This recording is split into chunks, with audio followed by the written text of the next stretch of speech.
What's going on, everybody? Welcome back to the channel. It is the day of AEW Double or Nothing, their 5-year anniversary. And yesterday, they actually revealed some figures at their Fan Fest. I'm not entirely sure what it's called. I don't really remember. Yeah, sure. We'll just call it their Fan Fest. And here are the things that they showed off. So the first thing they showed off was the ringside exclusive Jeff Jarrett figure. This one comes with the guitar, the cloth robe. We didn't know it was going to be cloth. That's actually pretty cool. We will see how it stains once it actually is in hand.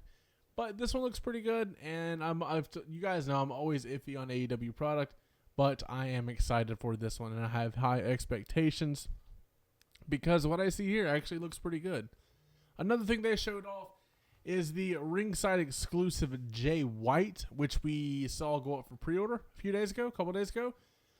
I think this figure might be a hair too skinny, but I don't know if the other torso choice would be too big. It's kind of one of those interesting things. But I like the head sculpts. We didn't see them painted. We saw the render that was painted, and it looked pretty sick. But these are obviously just samples. I think they said it's supposed to be in hand by October, so we will see how that actually plays out.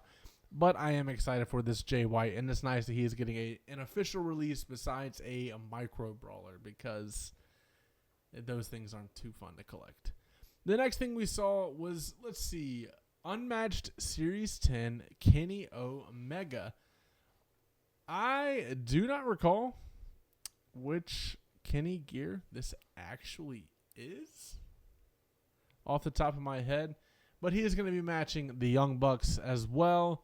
We have Matt Jackson with the upside down AEW Tag Team Championship, which I think is kind of funny. It's a new head sculpt there, obviously new hair sculpt, new beard. Looks pretty solid, not going to lie. I always think the arm muscles look really weird on these figures, but And if these are the same pants as the Walmart exclusives that just came out, I think that is a really, really smart choice. There's the Nick Jackson. Looks to be the same ugly head sculpt that we have seen for a long time for him. And I'm hoping the official release looks better. And there is the 1 of 5,000 Brandon Cutler.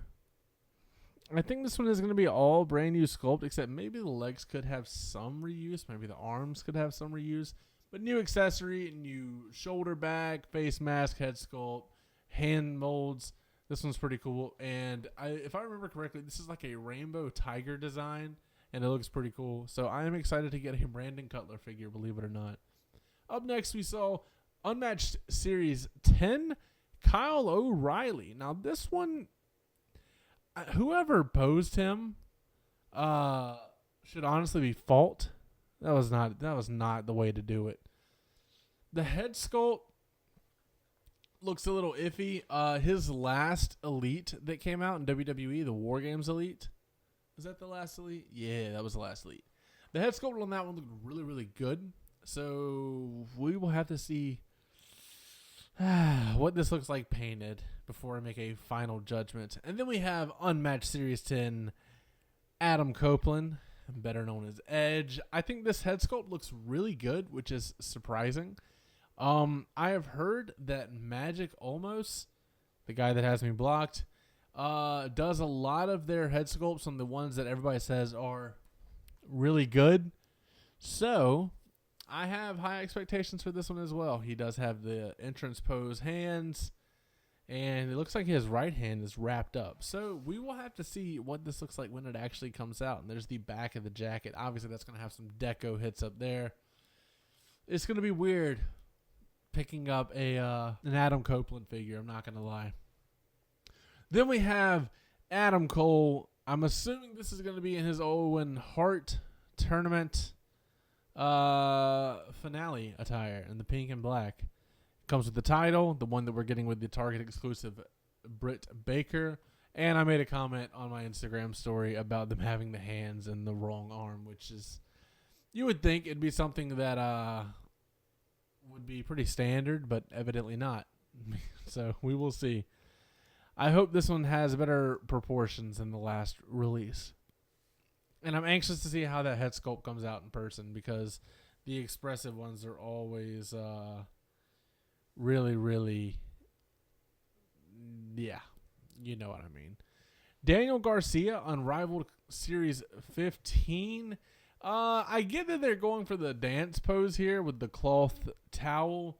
The head's not that bad, honestly. But even though they're going for the dance pose, I don't know. Whoever posed this figure should be stomped. Then we have Unrivaled Series 15, Samoa Joe. I don't have a Samoa Joe in the green attire. We will see if the hands will be a little bit bigger on this release. I actually didn't pick up the one that was exclusive to Target, believe it or not. So we will see once we get this in hand. Unrivaled Series 15, Saraya. I forgot which one it is.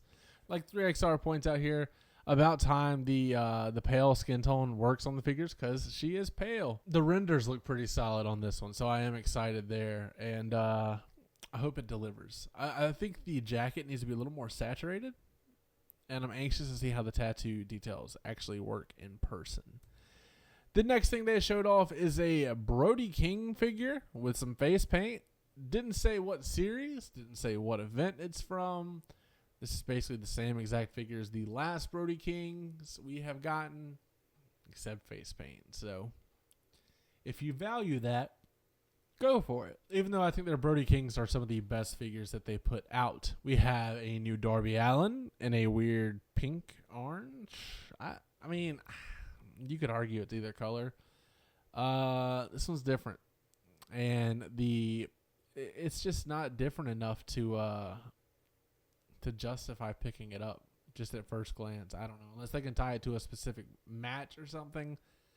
I don't see the driving factor, especially on a PVC coat like this one. Then we have, what is this? They don't even say what series this is. It's a camo attire of Rey Fenix and Pentagon. This guy says it's part of the Death Triangle 3-pack. Sure, I don't know. I am satisfied with their Supremes, honestly, and I think it's going to be really hard to touch those. So we will go ahead and skip over this. Oh, there's another picture.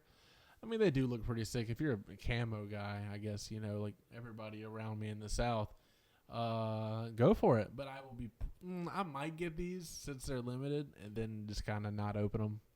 We'll see. Here's the Hangman that everybody is talking about. And this head scan is dog water. None of the Hangman figures have sold that well, which is quite unfortunate. None of the Hangman heads have been that good, which is honestly taking a lot of the excitement out of his releases. But this one is god awful, and I'm worried it's gonna have the same loose legs issue that the last one had. I don't even want to spend more time on that. That one sucked. Here's a Wardlow that nobody asked for. Wardlow has some really nice attires like we saw in the Walmart exclusive or the Unrivaled Series 10. This is black and red. That is it. Nothing exciting here. Let's be honest. We'll skip this one. A Jeff Hardy that we saw. An expressive head scan with the hair down. Still has the open gauges. Looks really cool. The mesh shirt is going to look really cool unless it stains. We will know once we have that in hand. But how about this Matt Hardy that was shown off and then pulled an hour later? I had high expectations for this Matt because it looked really good. And it looked honestly like a borderline ruthless aggression Matt Hardy. But he's not with the company anymore. Now they have released a Cody. When Cody was gone, they have released Punk when Punk was gone. Does this Matt Hardy see the light of day? I'm starting to think no, because they removed it from the display. And that's the main reason why. But this is a perfect Matt Hardy to pair with the Jeff Hardy that they showed off. But I don't think they showed anything else. No, according to Major WF Pod, that was everything that was shown off yesterday. So they haven't shown anything today, the day of the pay-per-view. But I would like to know from you guys what you would be picking up from this. The one I'm most excited about is Jay White. And I don't even think it's close, honestly. But I would like to know what you guys think in the comments below. But that is going to be it for today's video. As always, don't forget to like, comment, subscribe. And last but not least, take it easy.